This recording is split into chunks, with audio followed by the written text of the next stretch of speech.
خب رفقا سلام، چطورید؟ رسیدیم به جلسه کلمه نویسی. بریم که کلمه ها رو ببینیم و هم بنویسیم. برید روی کاغذ. خب اولین کلمه عجیب و غریبه. ببینید همونجور که اینجا میبینین یه سری جاها ما مجبوریم از بالا شروع کنیم، یعنی شما نمیتونید از همین اول از خط زمینی شروع کنید. ببینید الان مثلا جیم همیشه در واقع وقتی که وسط میاد میره زیر یا میره پایین اون حرفی که قبلش نوشتیم.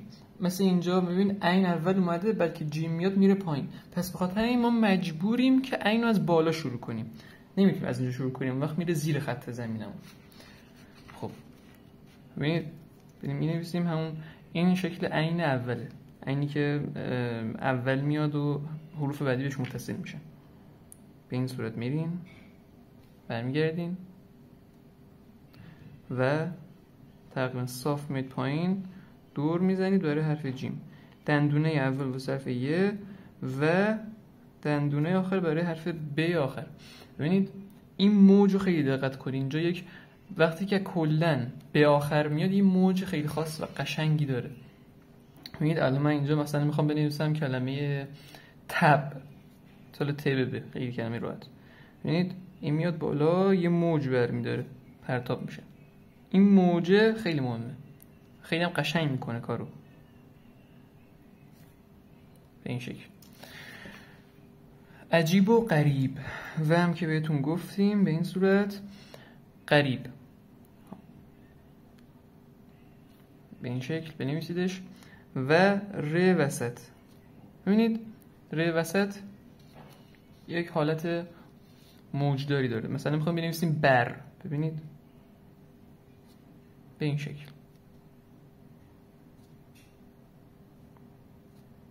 به این شکل نوشته میشه. غریب این هم همون مثل شبیه کلمه طبیعیه که بهتون گفتم. تمام. نقطه هاش هم که میذاریم توی فونت لیلا. حالا نقطه ها هم بهتون بگم، خب یه دونه نقطه رو که اینجوری میذاریم، دو تا نقطه رو به این شکل نوشته میشه، سه تا نقطه هم اینجوری. حالا به شکل بهترم که بنویسید. ولی خب حالا دو تا نقطه رو اینجوری هم گذاشتید عیبی نداره، سخت نمیگیره. مثلا توی همین کلمه تب و اینجوری بنویسیم.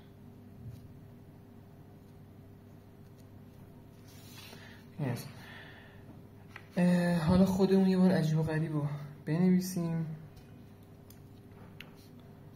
خب ببینید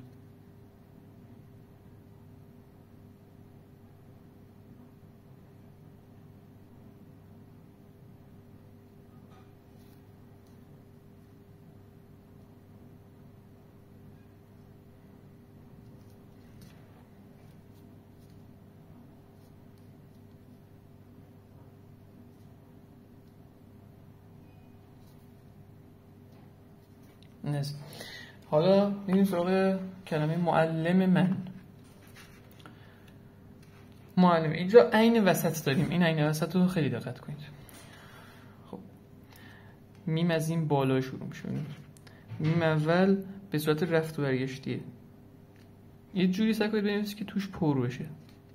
حالا یه جوری که تقریبا همین شکلی میشه،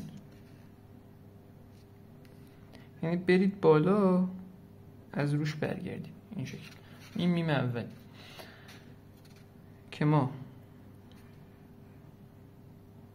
میریم بالا برای حرف عین. حرف عین رو دیدید به این شکل، ببینید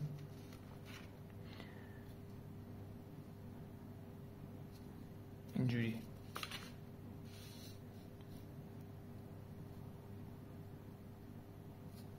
اینجوری ادامهش حرف لام و برای میمم که میرید و برمیگردیم. یه بار دیگه بنویسیم.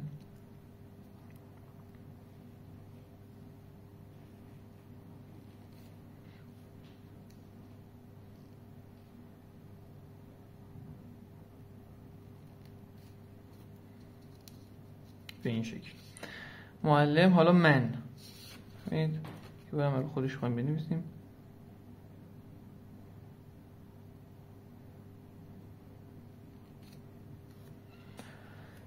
من اینجا همون چرخشیه که گفتیم، اینم راحت میو به اون صورتی گفتم مینویسید و اون چرخشه رو اجرا میکنین. تمام. حالا بخوایم سریع بنویسیم،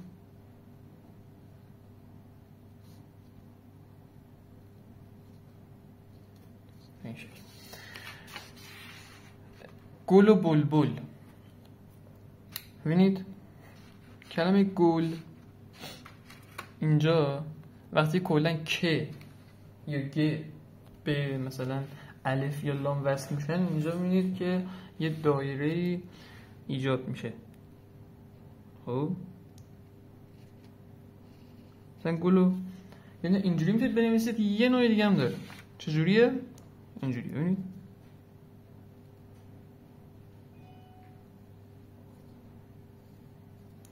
یعنی اون در واقع اینجوریه که شما میرید پایین به این صورت می‌نویسید که من خودم اینو بیشتر میپسندم. گل و بلبل.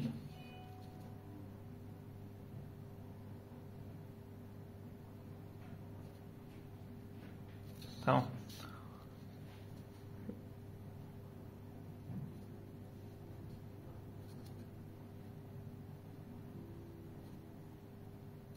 تمام. این گل و بلبل. کلمه بعدی مفقود الاثر. کلمه مهمی. چرا؟ اینجا الف و لام خیلی مهمه که شکلش چجوریه. یه بار روش بنویسیم.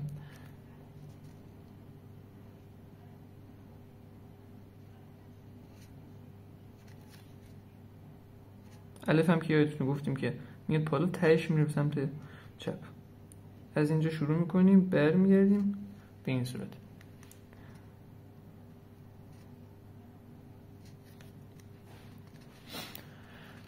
خب ببینید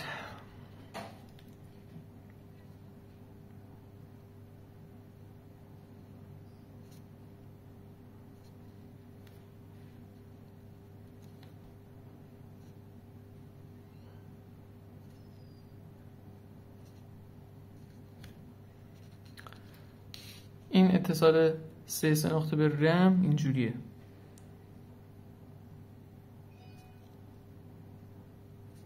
گفتم دیگه بهتون. از این حالا من اینجا که بهتون آموزش داده بودم یکم با شیوه بیشتری نوشته بودم. و اینجا توی کلمه مفقود ببینید اینو تمرین کنید.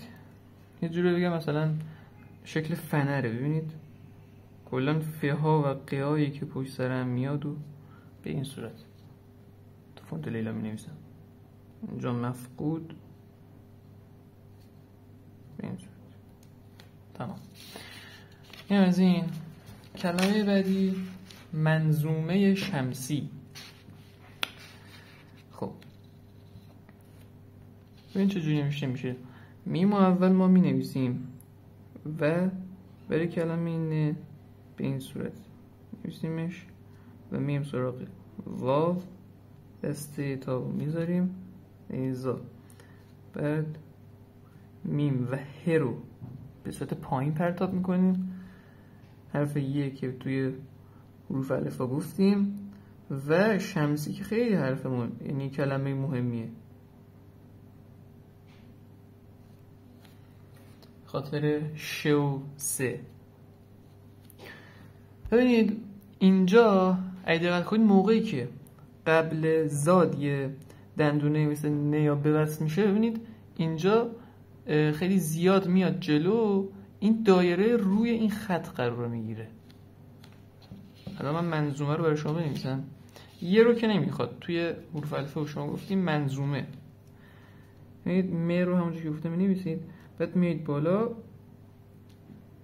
یه چند سانتی میاد جلو و اینجوری الان دور میزنید و مینویسید. این هم کاری نداره. ببینید میم به ه ببینید اینجوریه.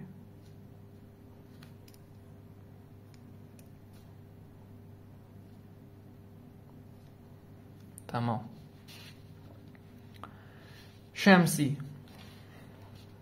شمسی هم اینجوری.